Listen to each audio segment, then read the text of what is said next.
గుర్తుకు రావడం లేదా? లేదమ్మా, నేను ప్రయత్నం అయితే చేస్తున్నాను గాని ఏది గుర్తుకు రావడం లేదు.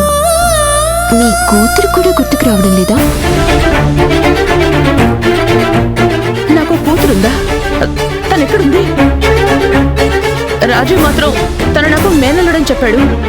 అందుకే వాళ్ళమ్మ నాకు వదిన అని అర్థమైంది తప్ప నాకసలు నాకు కూతురుందనే గుర్తులేదు. ఎవరు తను? మీ కూతురు పేరు శ్రావ్య. శ్రావ్య? శ్రావ్య తనంటే మీకు చాలా ఇష్టం. బాగా ఆలోచించండి, ఏమిటి గుర్తొస్తుందేమో. శ్రావ్య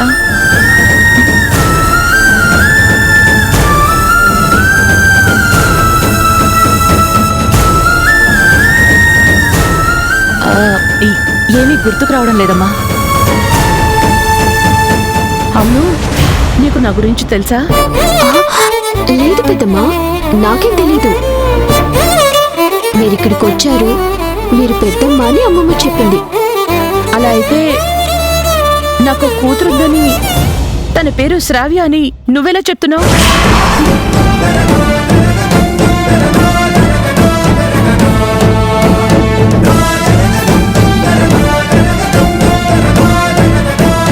అయ్యో, అదే ఇందాక మీ మేనల్లుడు అంటుంటే విన్నాను.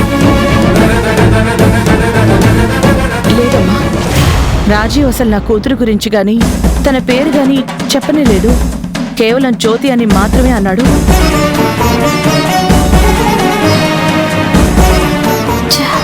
శారదమ్మ గతం మర్చిపోయింది తప్ప తనది మతిమరుపు కాదు అన్న విషయం నేను మర్చిపోయి అనవసరంగా దొరికిపోయాను.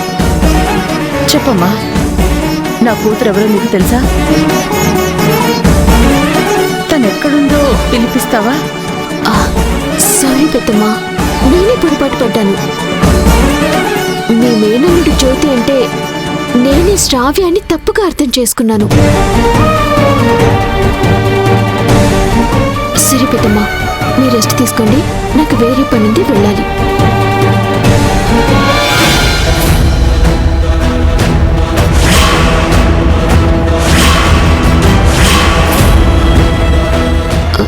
ఏంటి పెద్దమ్మా?